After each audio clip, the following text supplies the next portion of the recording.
Okay, so we're diving deep today into something pretty special. It's your travel blogs about Ireland. Your trips to Ireland. Yeah, specifically kind of a focus on Dublin and Southern Ireland, but we'll also be taking a closer look at Innismore. In the Aran Islands. Yes. And also the grandeur of Ashford Castle. Oh, wow. So it's going to be like a mix of city vibes, the tranquility of the islands, and a bit of that historic elegance. A bit of everything. Yeah. I think what makes this deep dive so interesting is that we're not just looking at one single trip, but actually a collection of your experiences over a few years, right? Yeah, that's right. So you've got that 10-day self-directed tour from 2022, and that gives us a broad overview of Dublin in the south. Mm-hmm. Then there's the Ashford Castle Staycation from 2020. Yes. Then there's the Dublin City Break and Wicklow Mountains tour from 2019. And then fast forward to your recent adventure to Innismore in 2024. It's quite a collection. It is. And I think it's going to be really interesting to see how your impressions of Ireland maybe have evolved over time and also what consistently stands out to you. Yeah. Because I think sometimes when you go back to a place, you notice different things. Exactly. And beyond just the what and the where, your blogs are just full of those personal moments and practical insights that just really bring a place to life. Yeah, I think that's what makes them so interesting to read. Yeah, so let's kick things off in Dublin. Okay. It's the gateway for so many people to Ireland, I think. Mm-hmm. And what were some of your initial impressions when you first touched down in the capital? I think what really stood out to me was just the energy of Dublin. It's so vibrant, Yeah? but it also has this really relaxed, approachable atmosphere. It's not overwhelming. Not at all. You mentioned in your blog everything from Dublin Bay to the Guinness Storehouse, Of course. Jameson Distillery. Yeah. You were talking about the theater, Mm-hmm. the cultural events. It just seems like a city that has so much to offer, but doesn't feel overwhelming. Yeah, and it's a very walkable city as well, I think. Yeah, definitely. So you've kind of helpfully in your blog sketched out this sort of minimum 3-day Dublin experience based on all of your trips. Yeah, So let's delve into that. And I think a good place to start is the Guinness Storehouse. right. And it's not just about the black stuff, is it? Uh-huh. It's so much more than that. Absolutely. It's an experience. It is. I think the Guinness Storehouse has really mastered the art of the immersive experience. Yeah. It's so clever how they've interwoven the brewing process with the history of the Guinness family and then, the impact that Guinness has had as a drink Yeah. on the culture of Ireland. Absolutely. And I mean, and then reaching the gravity bar and having that view. Oh, yeah, with a pint of Guinness in hand. That's Just so iconic. absolutely iconic. It's like that quintessential Dublin moment. Yeah, and it speaks to how, I guess, a brand can become so integral to a nation's identity. Exactly. It's more than just a drink, isn't it? It is. It's part of their heritage. Yeah. Okay, so then moving on from Guinness, we go to Kilmainham Jail. Yeah. And that's a completely different vibe, isn't it? It is. It's a very different experience. Yeah. This is a place that carries a lot of historical weight. A lot of emotional weight, I think, too. Yeah, I think Kilmainham Jail is really important for understanding, Ireland's journey to independence. Mm-hmm. And I think it was a stage for a lot of really key events, particularly the 1916 Rising, which was such a pivotal rebellion against British rule. Yes. And I think just walking through its corridors, you just really feel that those historical struggles and sacrifices are just, so present. You can really feel the history there. Yeah, it's really sobering, but I think it's an absolutely essential visit to really grasp the complexity, I think, of modern Ireland's story. Yeah. I think it's easy to forget what people went through. Yeah, definitely. And then next on your little mini itinerary is Glasnevin Cemetery. And again, I think that's maybe not something that immediately springs to mind when you think of Dublin. Not for everyone. No, but why Glasnevin Cemetery? I think it provides a different perspective on Irish history and culture. Yeah. It's the final resting place of so many influential figures from all walks of life who've really shaped the nation and the tours. They do a fantastic job of bringing those individual stories to life. Yeah. And their collective impact, how they all fit into the bigger picture. It's like social history, isn't it? Yeah, it's a fascinating way to connect with the past. Yeah. And then, of course, you can't go to Dublin without visiting Trinity College and seeing the Book of Kells. Absolutely. And I think that's just a real feast for the eyes, but also for the mind. It's incredible, isn't it? It is the age of it, the craftsmanship. The detail. It's just awe-inspiring. It is. And I think it's a real tangible link to, Ireland's early Christian heritage. Yeah, and Trinity College itself is just this amazing institution Yeah. with so much history. Beautiful architecture. Yeah, and that scholarly atmosphere, you can just feel it when you wander through the grounds. Yeah. So you also mentioned that Dublin has free national museums, Yeah, which is fantastic, and they're open 7 days a week. yeah. Makes them accessible. So accessible. And that's a great tip for anyone who's maybe traveling on a budget. Yeah, I mean, you can't say no to free. You can't. And they cover such a wide range of topics. They do, from archaeology to decorative arts and everything in between. Everything. Yeah, it's a perfect way to spend an afternoon. Absolutely. And then for those who are keen to explore Ireland's other famous liquid export, Yeah. we have the Jameson or Teeling whiskey distillery tours. Of course. And it was interesting what you said in your blog about Teeling being the first new distillery to open in Dublin in over a century. In 125 years. Yeah, so that really speaks to the kind of revival of this tradition, doesn't it? It does. It's like a new chapter in Dublin's whiskey heritage. Yeah, and both distilleries offer these really engaging tours, I think. Yeah, and you get to do a tasting? Of course. You can't go without that, can you? So it's a slightly different flavor, I think, of Irish tradition compared to Guinness. Yeah, But it's still just as significant. definitely. Okay, so then moving on to evening entertainment. Right. You suggested in your blog the Irish traditional music and dance extravaganzas with dinner at places like Johnny Fox's. Yeah. But you did specifically say that these are aimed primarily at tourists. Yeah, I think it's important to make that distinction because Mhm. they're a lot of fun. Oh, they are. You know, they're really lively and they give you a good introduction to Irish music and dance, but it is a very curated experience. Yeah. You're not going to find locals there, are you? Not really, no. Yeah. So I think it's just something to be aware of depending on, what kind of experience you're looking for. Exactly. Some people want that sort of show and some people want something more authentic. Yeah.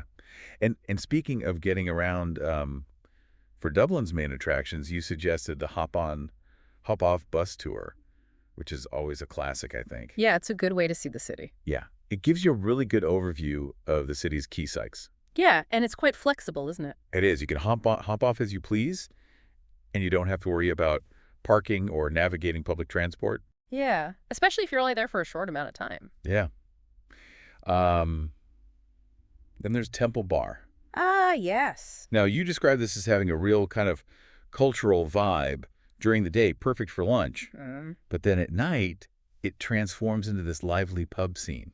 Yeah, it's quite a transformation. It is. It's like two different places. Yeah, I think what's interesting about Temple Bar is that it caters to both. Yeah.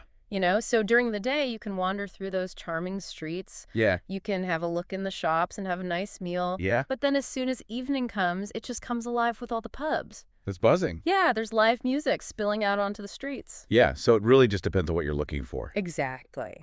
You briefly mentioned also day trips from Dublin Yeah. and kind of contrasted the Wild Wicklow tour with longer trips to places like the Cliffs of Moher. So the Wicklow Mountains are Yeah. just stunning. Yeah.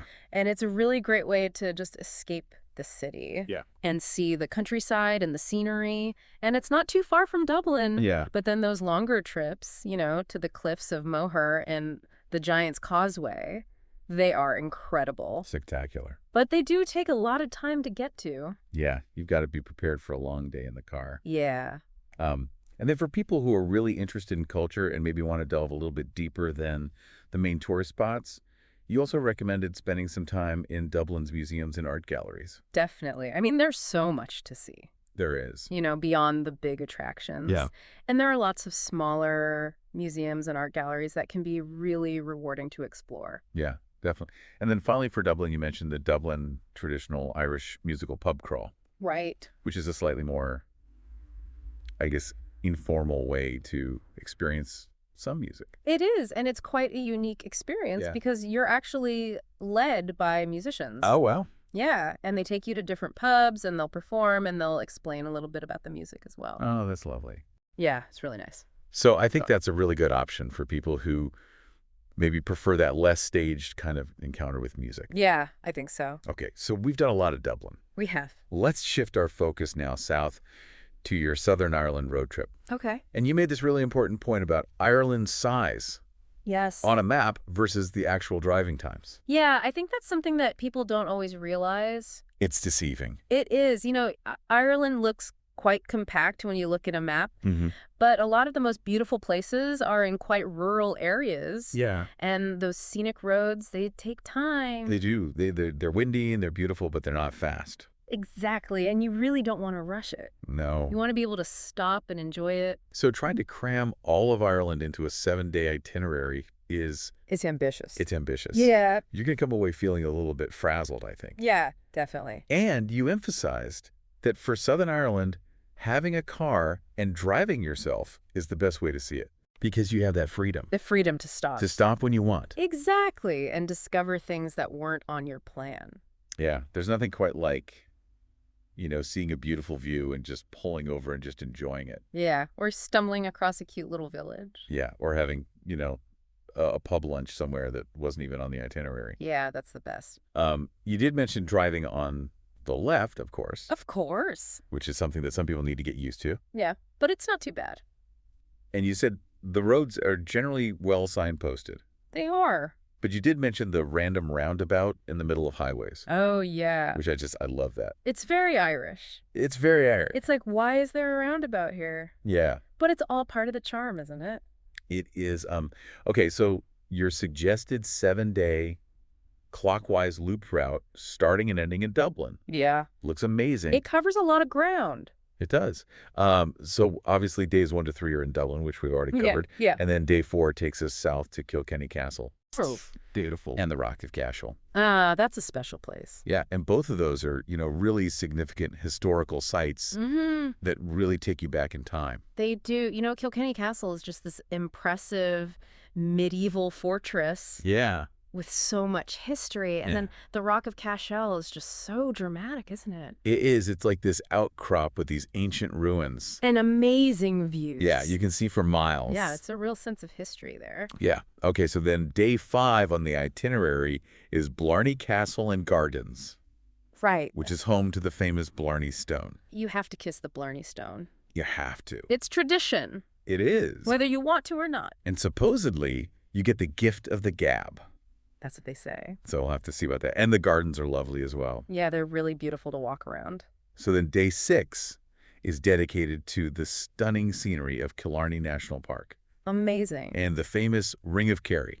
Now, you mentioned in your blog that you kind of had to make a choice here because the southwest of Ireland has so many beautiful peninsulas, There are so many to choose from. like the Ring of Beara Yes. and the Dingle Peninsula. It's hard to choose, isn't it? It is, but you opted for the Ring of Kerry this time, We did. which is incredibly scenic. And you mentioned a real highlight of the day was a boat trip from Portmagee out to the Skellig Islands, The Skellig Islands. which is a UNESCO World Heritage Site, They're amazing. but also a Star Wars filming location. You felt like you were on another planet. It's amazing, isn't it, how they can transform these places? It is the magic of cinema. So day 7 of your itinerary features Bunratty Castle and Folk Park. Right. Now, this is a slightly different kind of historical immersion, I think. It's a glimpse into everyday life Yeah. from centuries past. So Bunratty Castle's obviously a medieval castle, Yeah. Well preserved. but it's the folk park that really brings the history to life. Yeah. With the reconstructed buildings. Yeah. And the people in costume. Yeah, they demonstrate the crafts and Yeah. daily life and everything. You've stepped back in time. Yeah. Okay, and then day 8 takes us further west to Connemara National Park Oh, Connemara. via the vibrant city of Galway, Yes. and then onwards to the fairy tale setting of Ashford Castle. It's quite a contrast Yeah. in one day. It is from that wild, rugged beauty to elegance and grandeur. Yeah. Because Connemara is wild, isn't it? It is windswept mountains and bogs, and then you arrive at Ashford Castle, and it's just like stepping into a completely different world. Another world. And then finally, day 9 is the drive from Connemara back to Dublin, Back to where we started. completing the loop. And I think it's worth noting how much you appreciated having that flexibility Mm-hmm. to just stop along the way. Yeah. Because you never know what you're going to find. You don't. So that pub lunch here, a photo opportunity there, Or a castle. or a castle, yeah. And that's the joy of a road trip, isn't it? It is, yeah. It's that sense of freedom and adventure. Absolutely. Yeah. Okay, so speaking of Ashford Castle, this Yeah. place sounds incredible. It's beautiful. It's in County Mayo, right on the border with Galway, Mm-hmm. and it overlooks Lough Corrib. Yeah. Beautiful lake. The setting itself sounds breathtaking, It is. with lakes and forests and mountains. It's like a postcard. Yeah. And the history goes all the way back to 1228. Wow, that's a long time. It is. And it has connections to the Guinness family. Oh, really? Yeah, and it was even used as a British military fortress at one point. It's seen a lot. It has, and then, of course, the Hollywood connection. Oh, yes. It was the main filming location for The Quiet Man. Yeah, such a classic movie. Such a classic. And a lot of the scenes were shot on the estate. Yeah, and the cast actually stayed at the hotel. I know. That must have been quite an experience. It would have been. I wonder if they have like little plaques up or something I'm sure they did. saying, John Wayne slept here or whatever. Yeah, exactly. And the estate is huge. 350 acres. 350 acres with gardens, woodland walks, a 9-hole golf course, all on what was once a deer park. That's amazing. So you've got history, you've got nature, you've got everything there. You've got it all. And despite its size and grandeur, you described it as having this surprisingly homely feel. Yeah, it's not intimidating. No. It's very welcoming. Yeah, and it was awarded top hotel resort in Ireland and England. In 2020. Yeah, which is a pretty big accolade. It is. And then you've got all the dining options. Oh, yeah. You've got the fine dining in George V, Mm-hmm. the more casual Cullens at the cottage. Wrench in the dungeon. Oh, I love that. Yeah. The dungeon. Afternoon tea in the Connaught room. So every meal is an occasion. It's an experience. It is. And the rooms themselves sound incredible. They're all individually designed. Yeah, 83 rooms and suites. Yeah. All with antique furniture, sumptuous fabrics. Yeah, it's all very luxurious. Yeah. And the location is also really strategic, isn't it? Yeah, it's a great base for exploring Connemara. Yeah. And the Burren as well. And then you've got the activities on offer. Oh, my goodness. It's amazing. Archery, falconry, fishing, kayaking, horse riding. Road driving. You could spend your whole stay there and not do everything. You could. You really could. I think it would be tempting. Yeah, and you recommended really taking advantage of all the activities, Yeah. trying all the different dining experiences. Both the casual and the formal. Yeah, and also taking a trip to the nearby village of Kong. Which was in The Quiet Man as well. Of course. Yeah. And you gave us a kind of rough guide on price, which was around 600 euros per couple per night for bed and breakfast back in 2020. Yeah. So not a budget option, Not but exactly. an unforgettable experience. Definitely a special occasion kind of place. Yeah. Okay, so let's journey now to a completely different kind of Irish experience. Okay. Innismore in the Aran Islands, The Aran Islands. which is the largest of the 3 Aran Islands. Yeah, but still quite small. Yeah, it's about 8 miles long by 2 miles wide, Yeah. and it's got a population of just over 800 people.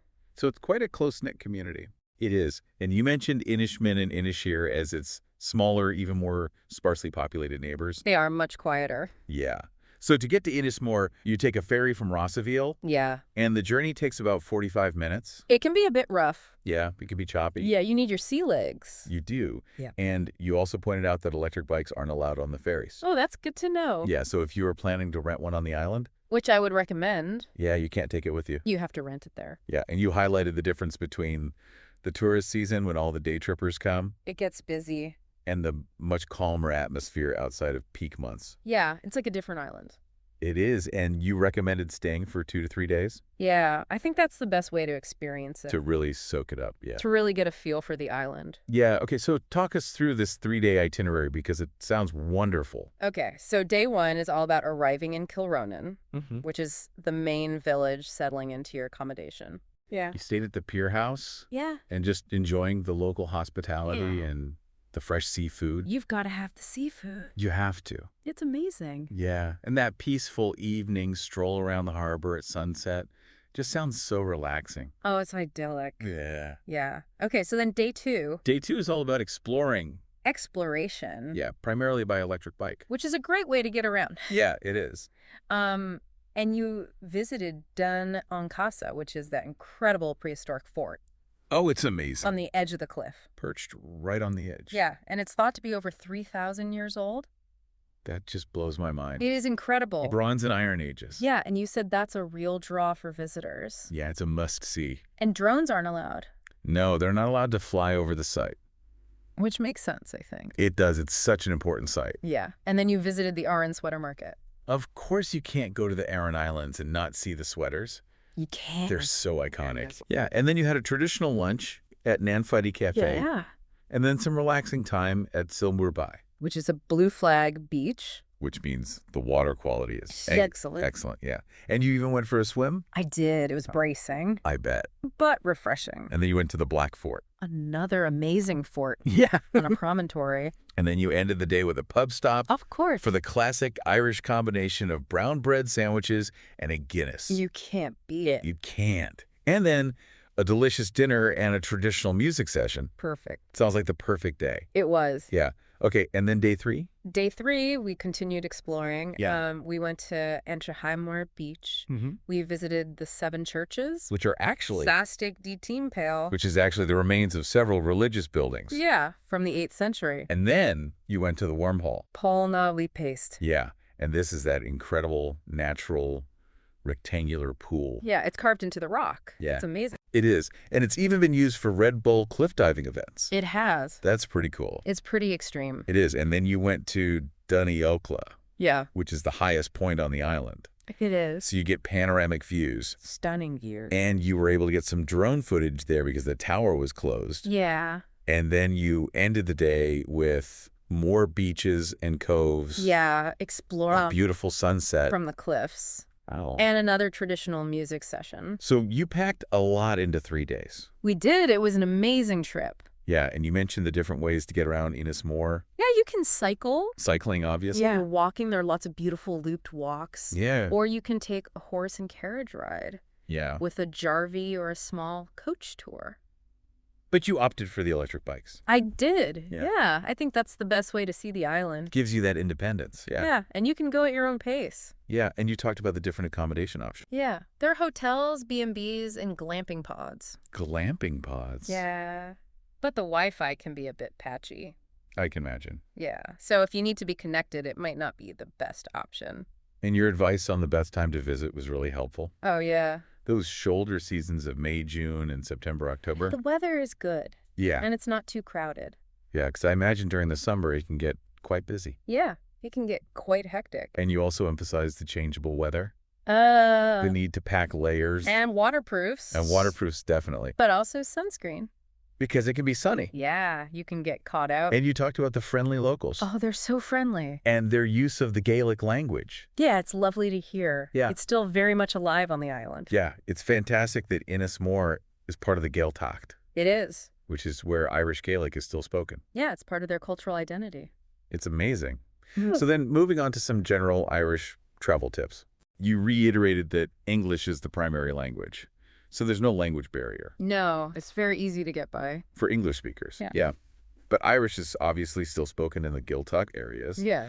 And you said that the government are actually encouraging people to speak Irish more, Yeah, they're trying to revive the language. which is fantastic. It is. And you talked about the friendliness of the people. Oh, they're so welcoming. They are. Right. And they love a chat, They do. don't they? They do. They'll talk to anyone. Yeah. And you reminded us about driving on the left, Of course. which is important. Very important. And you also talked about the sheer abundance of castles. Oh, yeah. You can't go far in Ireland without seeing a castle. You can't, you visited 5 of the top 10 most visited castles in Ireland on your Southern Ireland trip alone. There are a lot of castles. There are a lot of castles, and you also highlighted the fantastic culinary scene. Yeah, the food is amazing. The food is incredible. Fresh seafood, amazing local produce. Yeah, the quality of the ingredients is just outstanding. And one key piece of advice that you had was to underplan your itinerary. Yes. So you have that room for spontaneity. Because there's always something to discover. There is something around every corner. And you mentioned the currency is the euro, Yes. and you also brought up the Waterford Greenway. Oh, the greenways. Yeah, which is such a unique experience. Yeah, you can cycle or walk. Yeah, it's 46 kilometers long. It is. And you can do sections of it. You don't have to do the whole thing. No. And there are places to stop along the way. Yeah, you recommended the Coach House Coffee in Kilmatamas. Yeah, that's a lovely spot. And you can hire bikes as well. Yeah, there are plenty of places to hire bikes. And there are more greenways popping up all over the country, aren't there? Yeah, they're really The popular. Great Western Greenway, Yeah, and there are more planned for the future. yeah. They're a great way to see the country. They are. And then, of course, you mentioned being prepared for Irish weather. Oh, yeah, you have to be prepared for anything. 4 seasons in one day. And you mentioned the favorable exchange rate when you were there, from the dollar to the euro. Yeah, that was a bonus. It's always good when the exchange rate is in your favor. Always. So as we kind of wrap up this deep dive into your wonderful Irish journeys, What are the key messages you'd want someone to take away? Okay, so I think the biggest takeaway is flexibility. Flexibility. The reminder that travel isn't just about seeing new places, it's about expanding our understanding of ourselves and the world around us. Absolutely. Until next time, happy travels, everyone.